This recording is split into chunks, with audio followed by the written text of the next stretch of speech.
તો બોટાદમાં ભૂખ હડતાળ પર બેઠેલા રેલવે એન્જિનના પાયલટની તબિયત લથડી છે.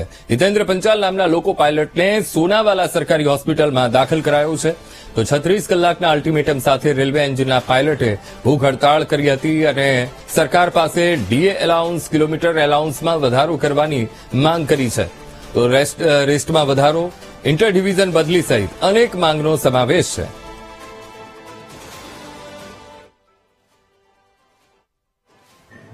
અત્યારે લોકો પાયલટ જે ગુડ્સ છે એ સ્ટ્રાઇક ઉપર ઉતર્યા છે.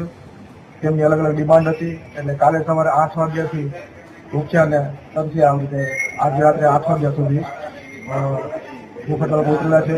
તેમાંથી એક જીતેન્દ્ર પંચાલ, લોકો પાયલટ ગુડ્સ, તેની અચાનક તબિયત બગડતા ફરી પીસીઆર સાહેબ દ્વારા 108 ને કોલ કરતા આજે વધુ ટ્રીટમેન્ટ માટે સોનાવાલા હોસ્પિટલ આવ્યા છે.